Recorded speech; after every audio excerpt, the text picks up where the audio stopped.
दोस्तों, क्या mutual fund में लमसम इन्वेस्टमेंट करके लॉन्ग टर्म में करोड़पति बना जा सकता है? अगर हाँ, तो कितने समय में? चलिए इसी का एक छोटा सा कैलकुलेशन देखते हैं और समझते हैं। मात्र 2.5 लाख रुपए का एक लमसम अमाउंट लेंगे और देखेंगे कि कितने साल में 1 करोड़ रुपए का कॉर्पस तैयार हो सकता है, यानी कि कितने साल में हम करोड़पति बन सकते हैं। पूरा कैलकुलेशन देखिए तो ही समझ में आने वाला है। तो चलिए कैलकुलेशन देखते हैं और समझते हैं। तो दोस्तों, हमारा एक्सेल शीट रेडी है। हमने लमसम अमाउंट 2.5 लाख रुपए का लिया हुआ है, वन टाइम का इन्वेस्टमेंट। रिटर्न हम मिनिमम 14% लेकर के चलेंगे। मिलने के लिए ज्यादा भी मिल सकता है, कम भी मिल सकता है।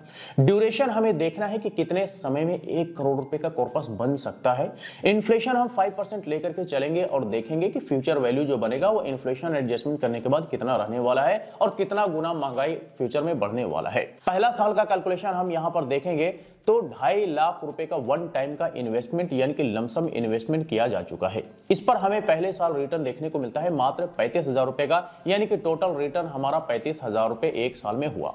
टोटल अगर फंड की बात करें तो एक साल में 2,85,000 रुपए का हो चुका है, यानी कि 1.1 गुना हमारे पैसे बन चुके हैं। लेकिन महंगाई एडजस्टमेंट करने के बाद वैल्यू देखेंगे तो 2,71,000 रुपए के आसपास वैल्यू रह जाता है, यानी कि 1.05 गुना महंगाई बढ़ा एक साल में। अब आइए पांचवा साल देखते हैं। पांचवा साल आप देखेंगे तो जो वन टाइम का इन्वेस्टमेंट हमने किया था उस पर हमें सिर्फ और सिर्फ पांचवा साल रिटर्न देखने को मिलता है लगभग 60,000 रुपए। टोटल 5 साल में रिटर्न हमारा बनता है 2,31,000 रुपए का, यानी कि टोटल फंड हमारा 5 साल में बन गया 4,81,354 रुपए का। लगभग 2 गुना पैसे हमारे 5 साल में यहां पे बन चुके हैं। लेकिन महंगाई एडजस्टमेंट करने के बाद वैल्यू देखेंगे तो 3,80,000 रुपए के आसपास वैल्यू रह जाता है और महंगाई बढ़ता है 1.27 गुना 5 साल में। अब आइए 10वां साल देखते हैं कि जो वन टाइम का इन्वेस्टमेंट हमने किया था इस पर हमें सिर्फ और सिर्फ 10वां साल रिटर्न देखने को मिलता है 1,13,818 रुपए। लेकिन टोटल रिटर्न हमारा बन जाता है 10 साल में 6,76,806 रुपए, यानी कि इन्वेस्टमेंट के मुकाबले डबल से भी ज्यादा है। और इसके पीछे वजह है power of compounding. Total fund की बात करें तो 9,26,000 रुपए के आसपास बन जाता है 10 साल में। 3.7 गुना हमारे पैसे 10 साल में बन चुके हैं। लेकिन महंगाई एडजस्टमेंट करने के बाद वैल्यू देखेंगे तो 5.6 लाख रुपए के आसपास वैल्यू रह जाता है और महंगाई बढ़ता है 1.62 गुना 10 साल में। अब आइए 15वां साल देखते हैं। 15वां साल आप देखेंगे तो जो वन टाइम का इन्वेस्टमेंट हमने किया था उस पर हमें सिर्फ और सिर्फ 15वां साल रिटर्न देखने को मिलता है 2,20,000 रुपए के आसपास। टोटल हमारा रिटर्न बनता है 15 साल में 15,34,485 रुपए का, यानी कि टोटल कॉर्पस 15 साल में हमारा बन चुका है 17,84,485 रुपए का। यानी कि कितना गुना बन गए तो 15 साल में 7.1 गुना हमारे पैसे बन गए, यानी कि हमारा फंड तैयार हो गया। लेकिन महंगाई एडजस्टमेंट करने के बाद वैल्यू देखेंगे तो लगभग 8.5 लाख रुपए 15 साल बाद वैल्यू रह जाता है और महंगाई बढ़ता है 15 साल में 2 गुना। तो महंगाई अगर 15 साल में 2 गुना हो रहा है तो फिर हमारे पैसे का वैल्यू भी आधा हो जाता है, जैसे कि आप यहां पर देख सकते हैं। अब आइए 20वां साल देखते हैं। 20वां साल आप देखेंगे तो जो वन टाइम का इन्वेस्टमेंट हमने किया था उस पर हमें सिर्फ और सिर्फ 20वां साल रिटर्न देखने को मिलता है 4,21,949 रुपए, यानी कि इन्वेस्टमेंट से कहीं ज्यादा हमारा सिर्फ और सिर्फ 20वां साल रिटर्न देखने को मिल रहा है।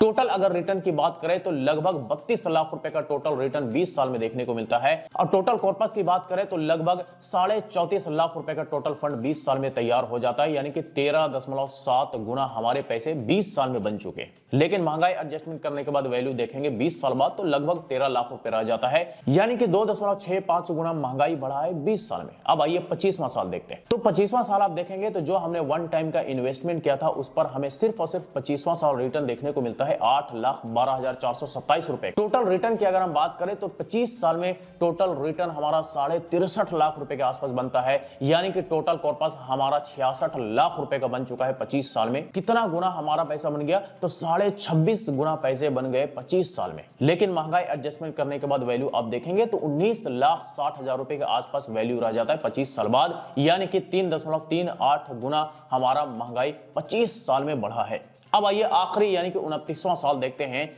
करोड़पति बनने वाला यह समय है। तो जो वन टाइम का इन्वेस्टमेंट हमने देखा था उस पर हमें सिर्फ और सिर्फ रिटर्न देखने को मिलता है 29वां साल 13,72,000 रुपए का। टोटल हमारा रिटर्न बन जाता है 29 साल में 1,09,23,281 रुपए। सिर्फ और सिर्फ ये रिटर्न है।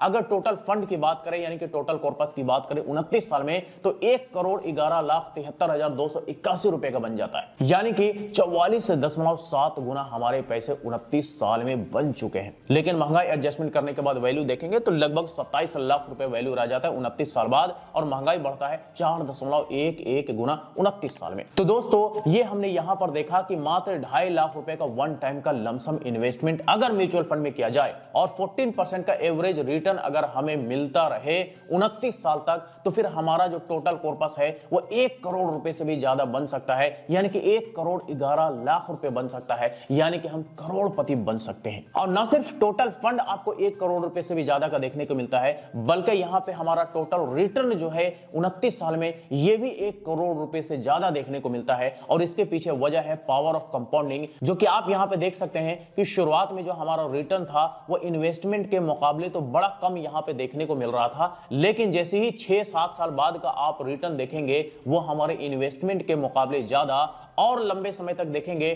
तो इन्वेस्टमेंट के मुकाबले कई गुना हमारा रिटर्न यहां पर देखने को मिला है। इसके पीछे वजह है कंपाउंडिंग, जो कि रिटर्न पे रिटर्न लॉन्ग टर्म में बना करके देने का काम करता है। और वैसे ही कंपाउंडिंग करते करते 29वां साल हमारा सिर्फ और सिर्फ टोटल रिटर्न बनता है 1 करोड़ रुपए से भी ज्यादा, और इसी वजह से हमारा टोटल कॉर्पस जो है वो 1,11,00,000 रुपए 29 साल में बन जाता है। तो ये तो हमने यहां पे कैलकुलेशन देख लिया। अब ये जो हमारा टोटल फंड यानी कि टोटल कॉर्पस 1,11,00,000 रुपए का बना है, दरअसल ये हमारा इन हैंड अमाउंट नहीं, बल्कि इन हैंड अमाउंट जो होगा वो इसमें से कुछ कटौती करने के बाद होगा, टैक्स वगैरह माइनस करने के बाद होगा। तो टैक्स वगैरह माइनस करने के बाद कितना होगा, चलिए ये भी देख लेते हैं।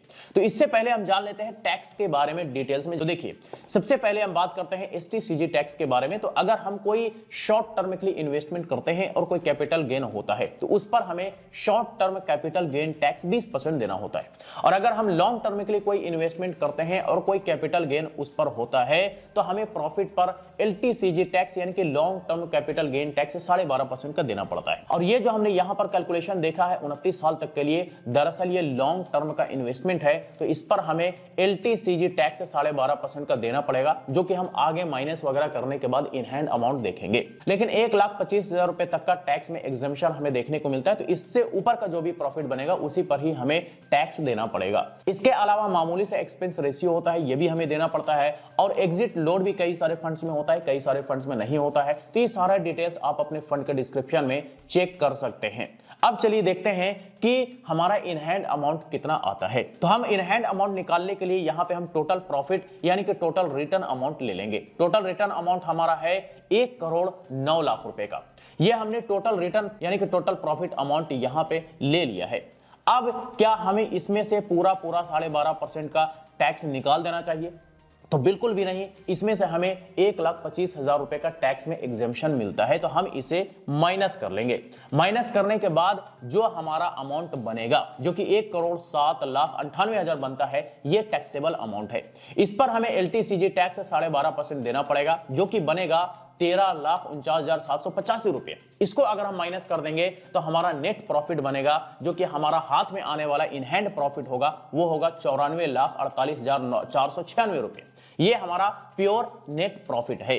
अब चलिए हम टोटल कर लेते हैं कि टोटल हमारे हाथ में पैसा कितना आएंगे। टोटल जो हम करेंगे वो होगा हमारा नेट प्रॉफिट प्लस हमारा इन्वेस्टमेंट अमाउंट 2.5 लाख रुपए का है, और प्लस फिर हमारा जो 1,25,000 रुपए का टैक्स में एग्जम्पशन मिला था, ये तीनों मिलाकर के अगर हम देखेंगे टोटल करके तो हमारा 98,23,496 रुपए इन हैंड अमाउंट बनता है। अब हमें इसमें से किसी को किसी भी तरह का कोई खर्चा नहीं देना है। तो दोस्तों ये हमने यहां पर एक छोटा सा लमसम इन्वेस्टमेंट का कैलकुलेशन देखा कि क्या लमसम इन्वेस्टमेंट लॉन्ग टर्म में करोड़पति बना सकता है। तो बिल्कुल करोड़पति बना सकता है, बशर्ते कि पेशेंस के साथ आप लंबे समय तक इन्वेस्टमेंट करें। जैसा कि हमने यहां पर कैलकुलेशन में देखा कि मात्र 2.5 लाख रुपए का लमसम इन्वेस्टमेंट 29 साल में करोड़पति बना सकता है, यानी कि 1 करोड़ रुपए से भी ज्यादा का कॉर्पस तैयार करके दे सकता है। तो दरअसल पॉसिबल तो है, लेकिन पेशेंस के साथ आपको लंबे समय तक के लिए इन्वेस्टमेंट जारी रखना पड़ेगा। तो बस यही कुछ था आज के इस वीडियो में। इससे रिलेटेड अगर फिर भी कोई सवाल हो, क्वेरी हो, तो आप हमें कमेंट करके पूछ सकते हैं। फिर मुलाकात होती है किसी नई वीडियो के साथ, तब तक के लिए